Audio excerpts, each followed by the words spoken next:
Well, guys, let's start with a very interesting pro-revenge Reddit story from Campfires and Conifers. An attorney's dream case, My Parents versus the Bank. In 1973, my parents had enough money to build a little ranch house in the country. The small bank in town approved the mortgage, and the bank signed a contract to give Bob the money to build the house. Bob, as it turns out, was overbooking himself all over town, leaving his clueless minions to do the actual work. The build took longer and longer, with more and more work having to be ripped out and redone. We're not talking about using the wrong color paint or nailing up some wonky trim here. The architect forgot to fully erase a line on the blueprints, and the framers built a wall through the bathtub. My mother was told, "Don't put anything heavy in the kitchen cabinets," because they were attached to the drywall, not the studs, using a few roofing nails through the back of each cabinet. The garage door opening was framed into the living room instead of towards the driveway, and so on. When the bank's representative showed up for the final inspection, my parents met him in the front yard and refused to sign off on Bob's work. Then representative became angry, as the bank had paid Bob a lot of money. He strode to the front door and pulled on the doorknob, whereupon the entire door, casing included, fell on him. It had simply been wedged, not nailed, into place. The bank called Bob, who finally showed up to supervise the work himself. The only problem was that Bob wasn't any better at building a house than his minions were. My parents still refused to sign off on the house. My mother was a SAHM in a nasty rental with 2 tiny children, while my dad was working 2 jobs while this was going on. Throughout the entire process, the bank and Bob treated them very poorly, bullying my mom and lying to my dad. What should have been an exciting time for my parents was ruined. My mom cried a lot. My dad got depressed. Finally, the bank threatened my parents with foreclosure, and Bob threatened to sue my parents for breach of contract, but the bank refused to pay him any more money. So, my exhausted parents went to an attorney and gave him the rundown. Plumbing, electrical, tiling issues, the whole sorry mess. My parents were scared. All they had was their small down payment savings. So if this became a lengthy court battle, the bank and Bob would win. The attorney, Tom, was kind, but my dad said he could tell that he and Mom were doomed from Tom's facial expressions as he sorted through the paperwork. Then, abruptly, Tom smiled. "Let's get everyone together for a meeting," he told my parents. "Tomorrow." So my parents, Tom, the bank's representative, the bank's attorney, Bob, and Bob's attorney met at the bank. Tom didn't give anyone else time to begin. He said, "Well, my clients have decided that they no longer want this house. Please remove it." Everyone else started to laugh. "Remove it? Have you lost your mind?" Tom, in a sweeping theatrical gesture, placed a deed on the table. My clients own the land the house is sitting on outright. They no longer want the house. Get the house off my client's land. Bob's attorney stared at the deed and then turned and stared at Bob. "You built a house on land you don't own?" Bob nodded. The bank's attorney started yelling at the bank's representative. "You didn't finance the land the house is on?" The representative stammered, No." Tom said firmly, "As I said, gentlemen, you're trespassing on my client's land. I expect the house to be removed and the land returned to its original state at once." My dad said he'll remember the blank looks everyone on the other side of the table passed to one another for his whole life. Sure, the bank could foreclose on a house that wouldn't exist by the end of the week, with no way to recoup the money. They didn't even own the land it was on. Bob was out the 50% he'd paid out of pocket, plus he was on the hook for tearing down the house and removing it. On top of that, the bank would undoubtedly want him to repay the initial 50% they'd given him. Could they have gone after my parents? Sure, a foreclosure would have meant bad credit for my parents moving forward. They might lose their down payment, but to sign off on the house in its condition at that time would have meant thousands and thousands of dollars in cash to repair everything from the roof to the basement before the house could be safely lived in. The bank knew my parents didn't have that kind of money. They're the ones who approved the mortgage. Suddenly, my parents were good people. It was all such a misunderstanding. and the bank and Bob couldn't do enough for them. The house was brought in line with the original blueprints and specifications immediately, at no extra cost to my parents, but at considerable cost to Bob. My parents signed the mortgage. Bob got the rest of his money, and just about broke even on the build. The bank's representative was fired, and Tom, attorney extraordinaire, got a stinging tale of triumph to recall to fellow attorneys for the rest of his life. Before you question this tale, please remember that 1973 was 50 years ago. Banks did things differently back then. Smaller rural banks, in particular, were not run the same way the bigger city banks were. There were far fewer federal regulations, and in a smaller community, people didn't always follow them anyway. I'm pretty sure they don't always follow them now. Yes, they built a wall through the bathtub. No, I'm not making that up.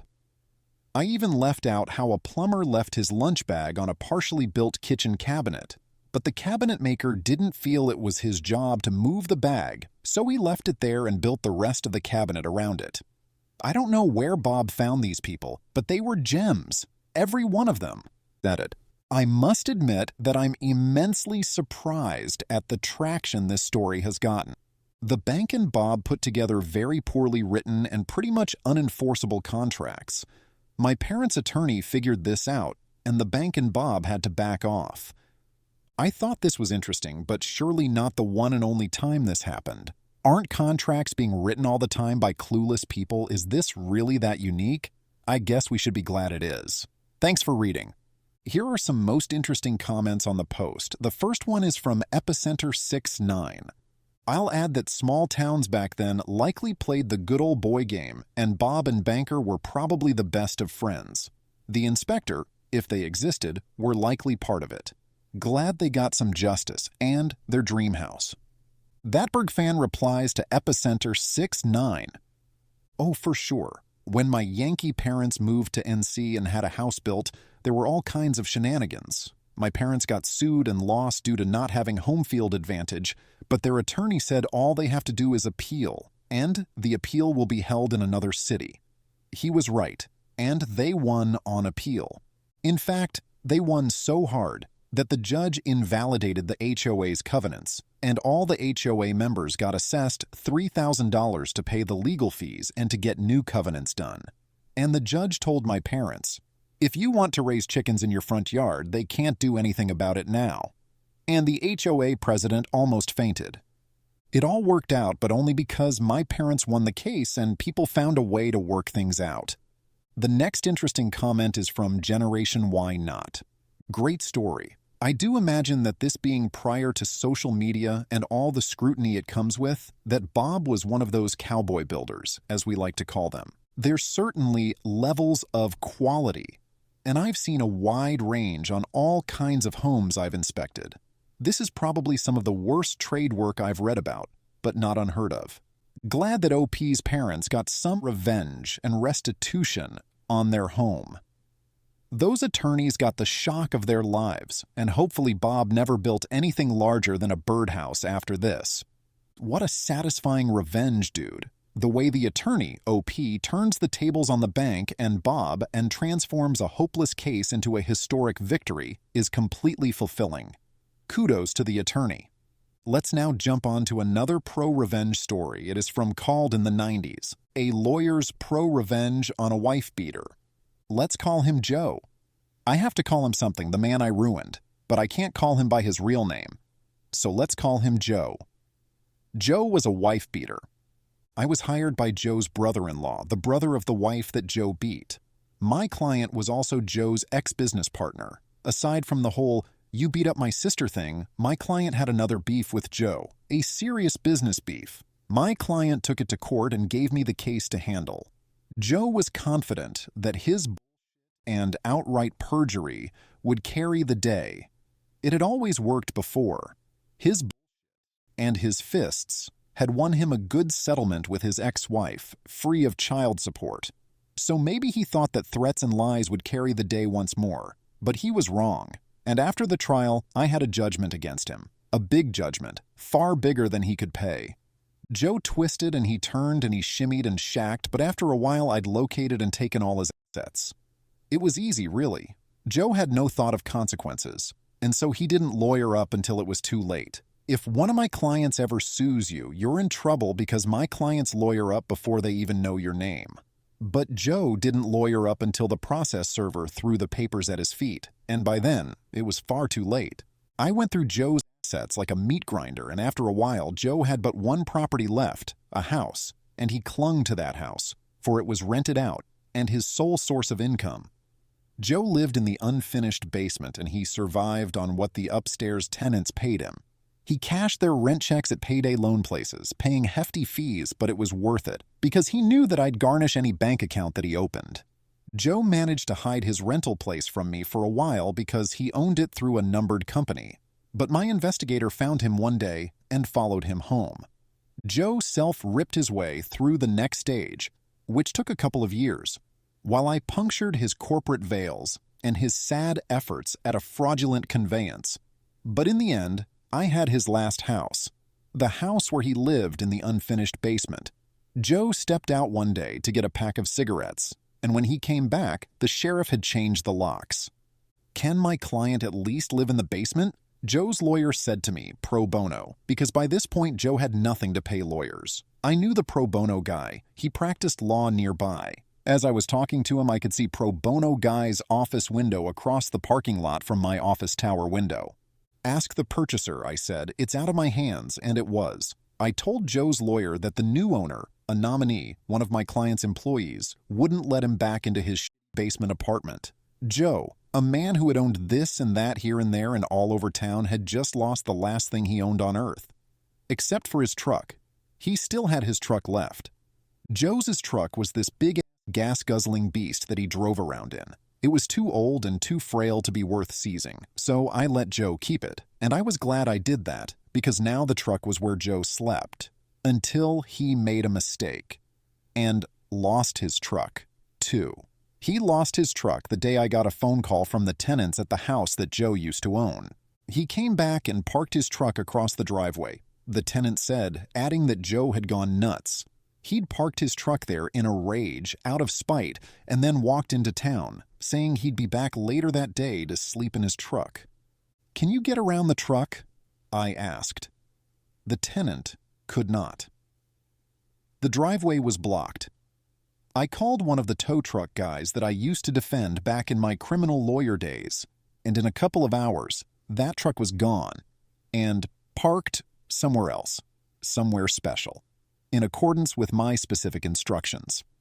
"My guy wants his truck back," the pro bono lawyer said the next day when he called me. "Not happening," I said.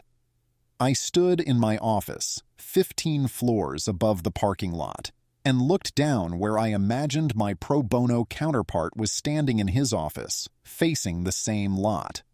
"But you have no right to the truck," he said. "He has no right to block a man's driveway," I replied. It was terrible, really, standing up high, pronouncing words that took away a man's final asset, the last thing he owned on earth. I imagined that this must be what God feels like before he strips a man of everything and sends him to hell. "Are you really going to make me go to court over this?" said pro bono guy. "Do what you gotta do," I said. And pro bono guy said his client was coming in the next day to sign an affidavit, and then they were going to court to get the truck back. But I was unconcerned. The next day was bright and the sun was shining, and it was 9 a.m. as I looked out the window and sipped my coffee. My phone rang. I picked up. It was pro bono man. "Why didn't you tell me that Joe's truck was parked right outside my office?" His voice was tight, and I could tell that he must have been shaking with anger. "Is that so?" I said, staring out at Joe's truck parked 15 stories below me. "How careless of my bailiff to leave the truck where your client could easily take it back. I really must speak to him." "Very funny, my client's going to sue—" "No, he isn't. He's going to get in that truck and drive away right now. I told my tow guy to fill up the tank, and he gave it an oil change too, gratis. Tell your client to get in his truck and drive off, and that if I ever see that truck again, I'll seize it to satisfy the rest of my client's judgment." Pro bono guy tried to argue, but I was firm. Then I put the phone down and picked up my coffee. A few minutes later, Joe walked out of his lawyer's office and over to his truck. As he walked, I saw that there was no longer a bounce to his step. The joy had gone out of him. Joe wasn't the first guy I ruined, and he won't be the last, but he is the only one whose final ruin I witnessed from on high, from my office, and it was one of the most powerful experiences of my life, watching a man walk to his truck, knowing that I had stripped him of everything else he had, and that he owed his possession of his last asset, his truck, to my mercy. Joe drove away, his big, ancient truck spilling clouds of smoke from the exhaust. I was pretty sure I'd never hear from him again, and I never did. The story is interesting, but most people in the comment section call it fictitious. The first to raise concern is Chaos Raider 98. Does nobody else feel like this is fiction? The whole story reads like a fever dream and a fantasy poorly structured, weirdly descriptive of emotions, and very much reads like a fake to me. This feels very much like OP stroking his imaginary ego, imagining he's this weird savior that will punish all the wrongdoers. Another detailed comment is from Collective 1985. There are several inaccuracies in this story that real lawyers typically don't do, and I don't know if the OP is telling the truth, but there were rare occurrences of lawyers abusing their powers, and they punished by the law. 1. Real lawyers are bound by ethical standards and professional conduct rules. Seeking revenge is not a legitimate or ethical motivation for taking legal action. Lawyers are duty-bound to serve their clients' best interest within the bounds of the law unless they were paid off by bigger corporations or rich people. This is a rare occurrence, and a lot of them went to prison for these actions. 2. Lawyers typically maintain a professional distance from their cases. Personal involvement or emotional investment in a case, such as taking satisfaction in ruining someone's life, is unprofessional and unethical behavior, and also a conflict of interest that they can be censured or even fired from their jobs. 3. While lawyers can pursue legal remedies to collect judgments, they do not personally seize assets. This is the responsibility of law enforcement or court-appointed officers, not the lawyers themselves, and could cause a lot of legal ramifications later if they engage in this action. 4. Lawyers do not engage in actions that could lead to someone's homelessness as a form of punishment. The legal system aims to provide justice, not cause additional harm, and there may have been some occurrences in the past, but they are extremely rare and happened in other countries where there is not a great legal system. Lawyers do not arrange for the towing of personal property unless it is done legally through the proper channels. Unauthorized towing can lead to legal issues such as illegal search and seizure or other unconstitutional actions that may go to the U.S. Supreme Court. 6. Real lawyers do not use threatening language or intimidation tactics in their interactions with opposing parties or their lawyers. However, there have been cases, but they are again rare as mentioned throughout these inaccuracies. Professionalism and courtesy are essential in legal proceedings, but there were some incidents in the real world where this happened, but they got reprimanded. 7. Real lawyers do not derive pleasure from causing harm to others. The legal profession is focused on resolving disputes and upholding justice, not on personal satisfaction through harm in pop culture. They are depicted as ruthless and heartless people wanting to make money for themselves, but in reality, a lot of lawyers are just ordinary professionals that are doing their jobs. This story portrays a lawyer engaged in unethical, vengeful, and potentially illegal actions that do not align with the professional standards and ethics upheld by the legal profession, and such behaviors are often punished with harsh penalties and fines. I will not comment on whether the story is real or fictitious. I will just let down my opinion on the revenge. Here you go. It is a calculated and relentless revenge. OP not only humiliate the wife-beater, but also ruin his ego and assets, leaving only with a truck. People like Joe, who abuse both power and people, deserve this type of lawyer. It was really satisfying.